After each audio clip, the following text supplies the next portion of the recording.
Alright, hello everybody and welcome back to my channel. Today I'm going to be doing a type of video that I don't think I've ever fully done, and that is a book unhaul. I decided because it is 2025, it is the start of a new reading year, I figured I would do a little bit of a brutal book unhaul to make some room on my shelves for all of the books that I will hopefully be reading and loving this year. So I was a little bit harsh. I think I have like 40 or so books that I want to unhaul, but for the most part, these are all books that I've read and I've just been holding on to for whatever reason, but like I don't need these.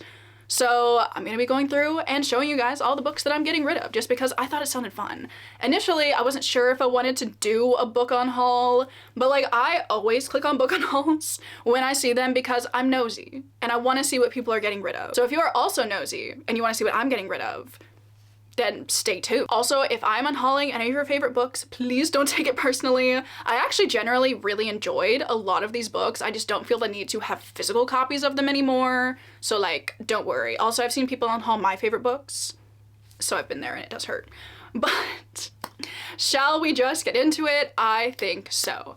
I'm gonna start with this stack. The first book is actually not a book that I meant to unhaul, so I'm gonna move that to the side. But the first two are actually a couple of book of the month books that one I've read, one I haven't read, but I just don't need copies of them anymore.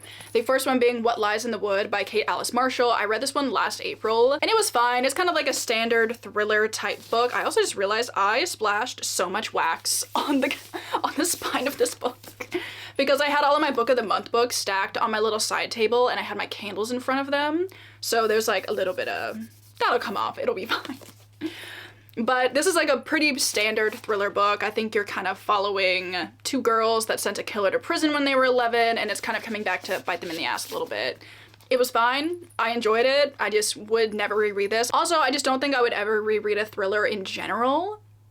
I feel like that's not fun, you know? And then the other book is a book that I do really want to read, but I would rather just get it from the library, and that is The Witching by Meg Schaefer. I also really want to read the other book that this author recently came out with called I don't know why I'm looking on this, like it would tell me, called The Lost Story, I believe. I've heard both of these are kind of like magical realism, whimsical kind of stories, but I just don't feel the need to have this in my collection, but I would like to read it someday, even though the cover is stunning. Like the cover is so pretty. But I don't need it. I don't need it. And then putting a little heavy hitter towards the beginning of the video. This is something that's probably a long time coming because I've kept telling myself that like, I'm gonna finish this series. I'm gonna do it. And then I've proceeded to put it off for a year and a half now, and I think I've just lost interest, honestly. So I'm going to be getting rid of my hardbacks of the Throne of Glass series by Sarah J Maas. So we do have, I think, all of the books in the series aside from the Assassin's Blade, because I don't like the Assassin's Blade. But I just feel like Sarah J Maas, for the most part, is not the author for me because I do not like Crescent City. I've had ups and downs with this series. I've just kind of lost interest in it. I will, however, be picking up the next ACOTAR book whenever it comes out, but I just don't feel the need to like have these on my shelves anymore anyway. Specifically when I know there are people that would like to get their hands on the original hardcovers of Throne of Glass, but I do actually have a person who I'm giving these to because Cass really wants them. So I'm going to be just giving these to her because I know she has the paperbacks, but I think she wants the hardcovers, so I asked her if she wanted them. And she does. So I will still be in these books' lives, but like I'll be more of a fun aunt figure to these books, you know what I'm saying? So yeah, honestly, I feel really good about this. Like I'm not gonna complete Throne of Glass. I'm not gonna read the last two books. Maybe if I ever do get the urge to do it, I will borrow them from the library. That's what it's for, so it'll be great. So yeah, let's move on into this stack. First up over here, we actually have a book that I read recently and I did really like, but I just don't foresee ever rereading this book, and that is The Scholar and the Last Fairy Door by H.G. Perry. This is like a magical dark academia story that takes place during World War I. It has fairies, it has interesting character dynamics in it, and I really like this, but again, I just don't think I'm ever gonna reread it. And then I do have a book that's actually one of my favorites, but I currently have 3 copies of this book, and I do not need 3 copies of this book. I feel like I'm definitely moving away from the needing multiple copies of all my favorite books thing. Maybe it's because I'm turning 25 this year and I can already feel my prefrontal cortex developing, and it's telling me to get rid of a lot of my duplicate copies. So I'm gonna listen to that for now. And I'm going to be getting rid of the US paperback of If We Were Villains. I have 2 other copies of this and they are both stunning. Not that I don't like this cover. I feel like this is a fine cover for the book. It's very aesthetically pleasing, I would say, but I just don't feel the need to have this anymore because I have a beautiful full UK edition of it. I also have the new paperback that they did for it that has like the red sprayed edges on it, but I just don't need this one. But you know, obviously Dark Academia staple. It's like my favorite Dark Academia book, but I just don't need this one. Then I have kind of another book that I read recently and liked, but I just don't need a copy of it, and that is A Sorceress Comes to Call by T. Kingfisher. I did really enjoy this one when I read it. It was really fun, but again, I'm just never gonna reread this. I feel like T. Kingfisher honestly has a million books that I could possibly read, so I don't foresee ever wanting to reread a book from her that I didn't like 100% love. Like Sword Heart would reread. This one, probably not, especially because this is like kind of a newer release. I feel like so many other people would like to get their hands on it as well, so I'll be saying goodbye to A Sorceress Comes to Call. But I did really like this one. I feel like it's got a really fun kind of found family thing in it. It's got some darker moments, but it's also got some moments of levity in it as well. So really good. Would recommend, honestly. I feel like I'd probably recommend most of these books. As I said, I don't dislike any of these. I just don't need them. Then I had a book that I started on audio, but I just never finished, and I don't foresee myself finishing, and that is Spells for Forgetting by Adrienne Young. This one, I just kind of lost steam with it, and I feel like if I ever do want to read it, I will read it on audio because I was liking the audiobook. But this is like a vaguely witchy Pacific Northwest set kind of story. I feel like it's kind of an adult version of The Wicked Deep, and like its tones and vibes, not really like story-wise, but like the vibes, it feels the same. And I really liked the writing in it. I really liked the story. The characters were interesting, but I just don't feel like I need a physical copy of this, even though it is beautiful. I do really like the cover of this, but I don't need it. And then I have a book that I love. It's so beautiful. I love the pink, but again, I just don't need a copy of this book. And that, oh man, should I keep this one? I might keep this one. I was gonna get rid of Belladonna just because I don't have the other books in the series, but I did really like this one. Would I reread it? I'm gonna sit on this one for a while and think about it. Because like, now that I'm looking at the cover, I'm like, why would I get rid of it? I was feeling a little too brutal, I think, the day that I was doing this, but I'm gonna keep that one there. Then I do have a middle grade kind of spooky horror trilogy that I do absolutely love, but I don't think I would ever reread it, and that is the Cassie Blake series by Victoria Schwab. This series is so fun, and I do highly recommend it. It follows our main character Cassidy, who can talk to ghosts, her best friend is a ghost, her parents are paranormal investigators. I really, really love this series. But first of all, I don't have matching copies of it, which doesn't necessarily irritate me, but it doesn't make me want to keep the series. And I'm just never gonna reread this. So we have City of Ghosts, which I believe takes place in Edinburgh, Tunnel of Bones, which takes place in Paris, and then Bridge of Souls, which takes place in New Orleans. Again, really love this. So perfect for spooky season. So if you want like a fun, fast middle grade, you should pick these up. Then I do have two Alice Oseman books. So I do have Loveless and Radio Silence. I am just not a huge, well, I'm just not a YA contemporary reader. I do love Alice Oseman's stories. I have read all 4 of their like full-length novels that they have out, and I really enjoyed all of them, but like I just am never gonna reread these. I like them a lot and I like the message behind them, but I just have so many other books that I would prioritize over rereading this YA contemporary story.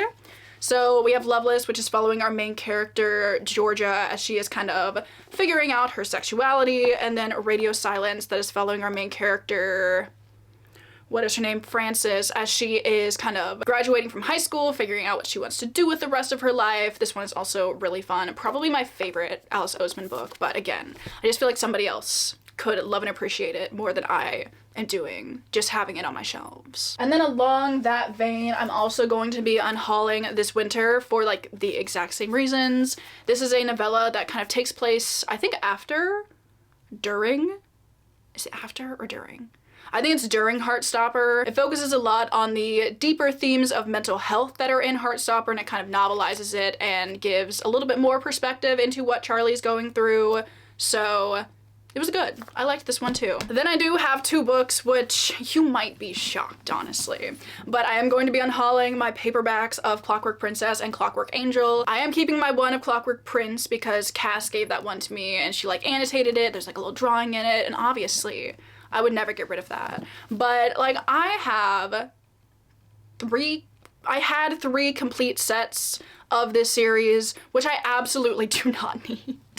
So I decided my hardcovers and my Illumicrate editions of them are good enough. So I'm just going to be unhauling the paperbacks. Also, I want more people to read this series. So like I'm doing that by putting these back into the kind of book circulation system, you know what I mean? Obviously I love the Infernal Devices. I have like a million copies of this and The Last Hours, but I'm paring that down a little bit. Then I also have Wild as the Witch by Rachel Griffin. This is like a witchy story that again takes place in the Pacific Northwest.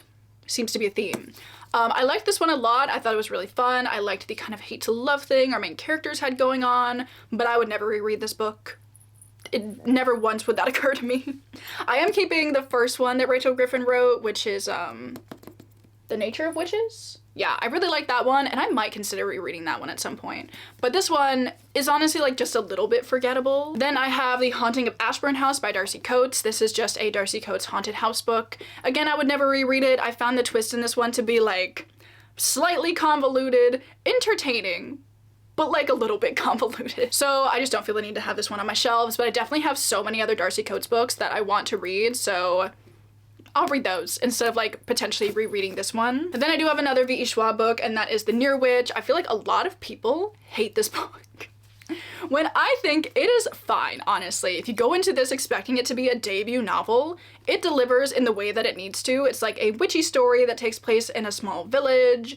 A boy like shows up and disappears, and God, it's been so long since I've read this book. Do I remember what happened in this book? No. I would never reread it though, so like it's gotta go. Then I do have what is this called? The League of Gentlewomen Witches by India Holton. This is like a part of her Dangerous Damsels series, I believe. I gave my first book to Cass because I know she wanted to read it. I'm keeping the third one because I really liked the third one, but I can't remember a single thing that happened in this book. Not one. Aside from the fact that the cover is absolutely stunning, and this guy, even though it's just like an outline of this guy, reminds me of the Mr. Darcy of the 2005 Pride and Prejudice adaptation. And neither of those are valid reasons to keep a book, so it's gotta go. And then I have a book that I read quite a while ago, honestly, and I don't even know why I still have it, but that is A Discovery of Witches by Deborah Harkness. Initially, I was going to continue on with the series. I think I read the first 50 pages of the second one, but the second one felt like I was reading a history book, and I DNF'd it at 50 pages, and I know I'm not gonna return to it. And I don't think I would ever want to reread this one because it is very long. Like, it doesn't look like it would be that long, but like, it's a long book, honestly.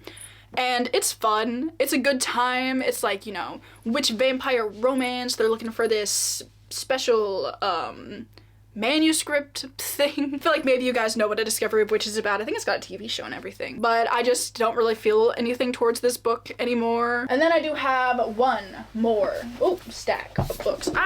Stop that. First up, I do have The Crucible by Arthur Miller. I think I read this one in my sophomore year of high school, potentially, and I bought a copy of it because I was gonna reread it, and then I realized I don't care enough to reread it, so I'm not going to. Then I have a book which is part of a collection of books that I really, really like, but this is my least favorite one, and I don't foresee ever actually reading the stories out of it.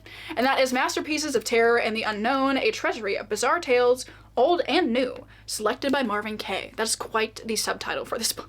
But I do really like the illustration on the front, but I have two other books that are like the same thing basically, but they have better illustrations. So like, I'm never gonna read the stories in it. I think I looked through and none of them really interested me. Oh, my half price receipt is still in here. Got it for $8. I'm not getting $8 back out of this, but that's okay. Ooh, look at this illustration. See, but like the cover and the illustration style, not a valid reason to keep a book. I just need to keep reminding myself of that.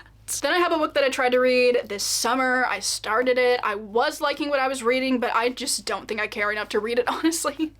And that is The Castle of Otranto by Horace Walpole. Also, my thing with classics is I can unhaul them and like very easily find copies of them online or from the library or whatever. But I think I made it like 50 pages in and I was just a bit bored, if we're being honest, so I'm probably like not actually gonna read it. Then I have a romance book which is super fun and I really enjoyed it when I read it, but again, it's just not something that I feel the need to hold on to, and that is Angelica Frankenstein Makes Her Match. This is a historical romance kind of book that pulls a lot from Frankenstein. I mean, the guy in the book is basically Frankenstein. I think I had some issues with this book, but I don't remember what they were.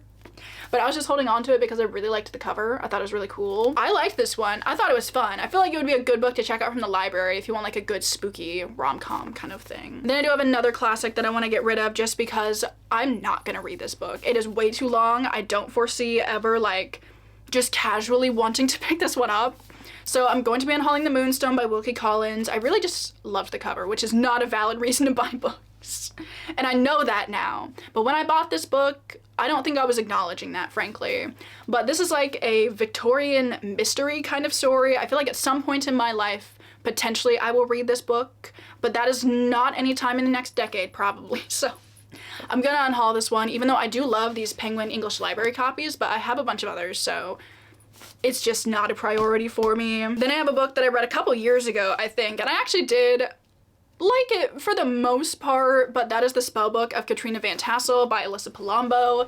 This is like a historical romance based on Sleepy Hollow. It's very interesting, I must say. I wouldn't say it's like the best book, but if you really like Sleepy Hollow like I do, then I would recommend it, but if you don't, then don't read this book. But it is a romance between Ichabod Crane and Katrina Van Tassel, so do with that what you will. I thought it had some good twists in it, though there was some, you know, clandestine meetings. It was okay. Then I have kind of like an anthology story that I bought a couple years ago that I also don't foresee reading. I feel like this unhaul was just me getting a little bit real with myself and realizing these are not the kind of books that I'm just going to casually pick up. So I'm going to be getting rid of the Penguin Book of Witches. Again, this sounds really interesting, but it's just not the kind of book that I think I will ever just casually reach for. I feel like I have so many other books that I would prioritize over reading this, and I also don't like reading collections, anthologies, whatever you would really call this. It's just not really my kind of thing. So as interesting as it would be, I probably won't get to it. And then finally, the last book, which I've been wanting to unhaul for a while, I just haven't really figured out how to do that, is One Dark Window by Rachel Gillig. I had previously annotated this. I did take out all my tabs, but I have written in this book. All right, the bad grammar is coming out. There is writing in this book and it's in pen, so I don't want to like sell it online. I don't want to give it to half price, but I think I want to go put it in a free little library. I feel like that's probably the best way. And that's also what I'm planning to do with any other books that I've written in or books that I've gotten from like publishers and stuff. I'm just gonna go stick them in free little libraries, so this will definitely be one of those. I didn't love One Dark Window. It was my favorite. I feel like it did a lot of cool things, but none of them were cool enough to really make me feel a certain way about this book. However, I don't think I've talked about this because I read it for a video on Patreon, but I read Two Twisted Crowns and it was kind of really good. Like, I actually thoroughly enjoyed Two Twisted Crowns. So if you guys read One Dark Window and kind of felt the same way, you should try out Two Twisted Crowns because the romance, oh my god, the romance in Two Twisted Crowns was actually so good. This one was a disappointment, but I loved that one, so do with that what you will. But with that, that is the end of my book unhaul. I would obviously love to know what you guys thought of this kind of video. I'm still unsure if I want to do more of these in the future, but I kind of enjoyed doing this one. It was kind of fun. I also just don't unhaul books in this volume very frequently, if ever, so I don't think I'll probably do another one for a long time. But I figured it kind of is the perfect beginning of the year kind of video to do, getting my shelves clean, what is the word? I still don't know what the word is. I don't know, but I would love to know if you guys have unhauled any books recently. Were they like just because you didn't want them anymore, or were they like really bad? I didn't have any books in this unhaul that I like deeply dislike in any way, honestly, because if I deeply dislike a book, it's already gone. Like, the second I finish it, it's out the door. These are kind of just books that I've been meaning to get rid of. I've been hemming and hawing over them for a while, but it's time to do it. Also, I did want to let you know that I'm probably going to be listing a lot of these on my Pango, which is always linked down below. I do also have an affiliate code with Pango where you can get $5 off your first purchase of some amount of money. I love Pango. I use it all the time. It's like the only thing that I have an affiliate code with, just because I genuinely love their service so much. So you can use that if you want to use that, but obviously you don't have to use that. But if you do want to buy any of these books, they will be on my Pango. With that, that is everything that I have for you guys in this video. Before we go, I would also like to thank everybody over on my Patreon. If you're ever looking for more content from me, that is always linked down below. But with that, I'm gonna go. So I hope you're all having an amazing Monday or whatever day it is that you're watching this video, and I will see you all in my next one. Bye!